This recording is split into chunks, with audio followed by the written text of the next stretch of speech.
اب اللہ تعالیٰ نے ڈالا ان کے دل کے اندر یہ بات ڈال دی کہ بھئی جو تم نے نظر مانی ہے اس پر پکی رہو. اب جب دودھ پینے کی مدت پوری ہو گئی تو اس کے بعد اب وہ بچی جو ہے وہ چیزیں مختلف کھا پی کر پیٹ بھر لیتی تھی. تو اب اس بچی کو وہ اٹھا کر تو مسجد کے اندر لے آئے اور آ کر انہوں نے مسجد کے جتنے بھی وہ خدام تھے ان میں حضرت زکریا علیہ السلام جو ہے وہ بھی شامل تھے.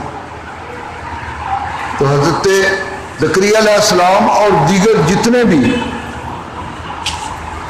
خدام تھے ان سب کے سامنے یہ بات رکھ دی کہ اس بچی کے بارے میں نے یہ نظر مانی تھی اور اس نظر کا اظہار تمہارے سامنے کر رہی ہوں اور میں اس کو گویا پورا کر رہی ہوں. جیسے میں نے نظر مانی تھی میں نے اس کو پورا اسی طرح کرنا ہے.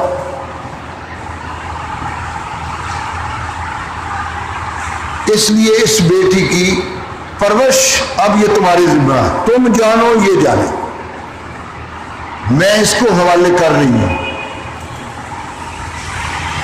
اب وہ ان میں سے وہ حضرت عمران کی نیکی تقوی اس سے سب واقف تھے. ہر ایک نے کہا کہ وہ تو ہمارا بھائی تھا, بہت اچھا نیک تھا, صالح تھا, تو یہ خدمت ہم کریں گے.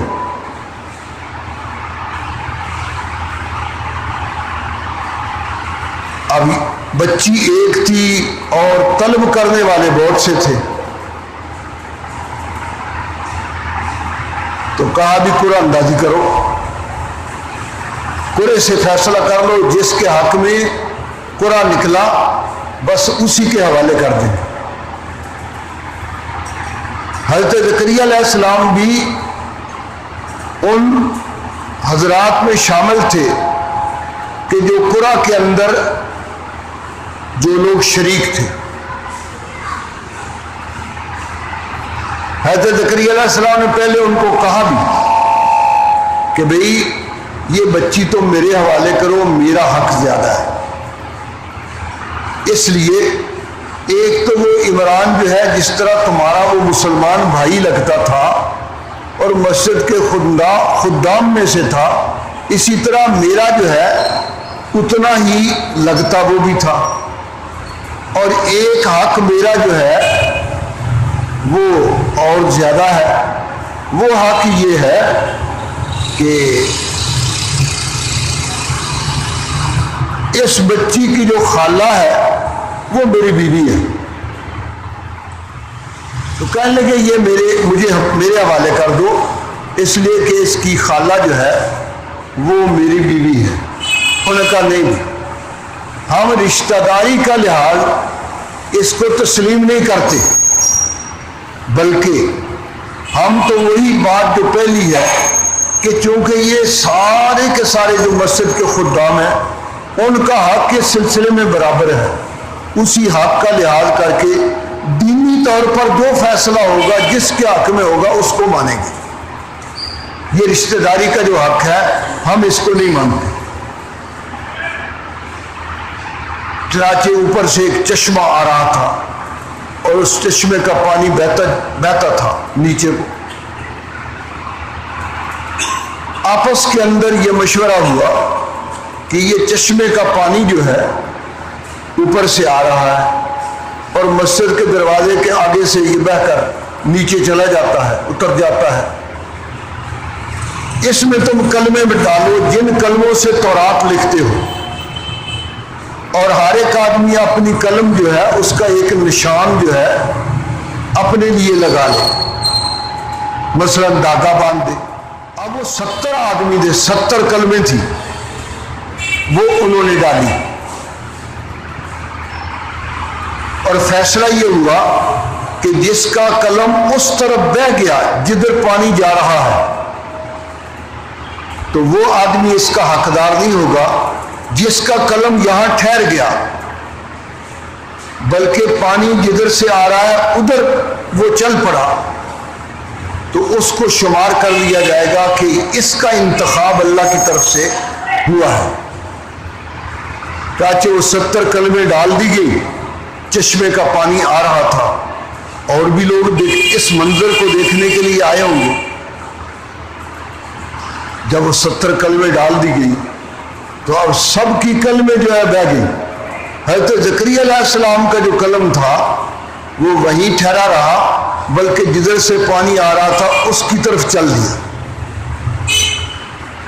سب نے کہا جی ہم نے مان لیا, آپ کا حق فائق ہے, اللہ کی طرف سے آپ کا ہی انتخاب ہو گیا. کفلھا زکریا, قرآن میں ایک ہی لفظ میں ساری بات کہہ دی. کفلھا زکریا, زکریا علیہ السلام اس کے کفیل بن گئے اور پھر کفالت کا حق ادا کر دیا. اور یہ بچی عجیب و غریب تھی. زکریا علیہ السلام پہلے ہی دن سے دیکھا اس بچی کے عجائبات کو, کیونکہ ابھی تو وہ دودھ پیتی بچی تھی, دودھ تو چھوٹ چکا. تو اب زکریا علیہ السلام کے گھر میں وہ بچی رہتی تھی, لیکن دوسرے بچے جتنے مہینوں کے اندر بڑھتے ہیں یہ بچی دنوں کے اندر اتنا بڑھتی تھی. تو جلدی ہی بچی دوڑنے کے قابل ہو گئی. جلدی ہی بچی جو ہے اس نے زکریا علیہ السلام سے اللہ کی عبادت کا طریقہ کار سیکھ لیا. اب جب سمجھ بوجھ والی ہو گئی تو زکریا علیہ السلام اس کو مسجد میں لے آئے. مسجد میں ایک کمرہ اس کے لیے وقف کر دیا. اس کمرے کو کھولنا بند کرنا یہ زکریا علیہ السلام نے اپنے ہاتھ کے اندر رکھا, چابی اس کی آپ کے پاس ہوتی. قرآن مجید نے اشارہ کیا کلما دخل علیہا زکریا المحراب وجد عندہا رزقا, کہ جب بھی زکریا علیہ السلام حضرت مریم کے کمرے میں گئے ہیں تو انہوں نے اس کے پاس رزق پایا. روٹی ٹکر وہ بھی لاتے تھے کھانے کے لیے, لیکن مریم کے پاس پہلے سے بے موسم پھل پڑے ہوتے تھے جو کہ بیت المقدس کے اندر ان دنوں پائے نہیں جاتے تھے. مثلا گرمی کے موسم کا جو پھل ہے وہ سردی میں, اور سردیوں کا پھل گرمی میں. حالانکہ پھل تو موسم سے ہوتا ہے. تو اس صورتحال میں زکریا علیہ السلام حیران تھے. اب دیکھیں اس سے معلوم ہوا کہ ان میں غیب اللہ ہی کے پاس ہے.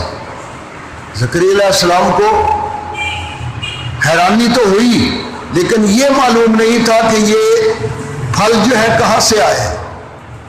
انہوں نے بار بار سوچا کہ چابی تو میرے پاس ہوتی ہے, چابی تو میرے پاس ہوتی ہے, یہ پھل کہاں سے آ گئے. تو بس تعجب بڑھتا چلا گیا, اور وہ تعجب اتنا بڑھ گیا کہ زکریا علیہ السلام نے پوچھ لیا انا لک ھذا, مریم یہ پھل کہاں سے آئے. تو اس بچی نے برجستہ جواب دیا.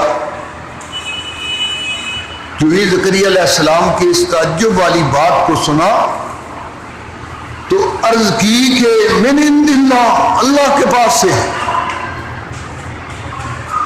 بس زکریا علیہ السلام نے یہ بات سنی تو آپ کے دل میں ایک اور خیال آیا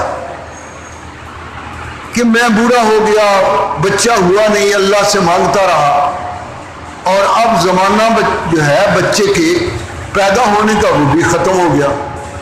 واشتعل الراس شیبا, لیکن اس عجیب چیز کو دیکھ کر دل کے اندر ایک پھونک اٹھی. اپنے کمرے میں گئے اور نماز میں کھڑے ہو گئے, اور وہیں نماز کے اندر اللہ سے دعا کی کہ اللہ تو مریم کو بے موسم پھل دے سکتا ہے تو مجھے بھی بے موسم ایک پھل دے دے. تو اللہ تعالیٰ نے فرما دیا, فوراً جبریل کو جاؤ میرے زکریا کو جا کر کہہ دو کہ جو پھل تم مانگ رہے تھے ہم نے دے دیا۔ بس دعا کی قبولیت اسی طرح ہوتی ہے، جب ادھر سے قبولیت کا موقع آتا ہے تو ادھر منہ سے نکلتے ہی وہ دعا قبول ہو جاتی ہے۔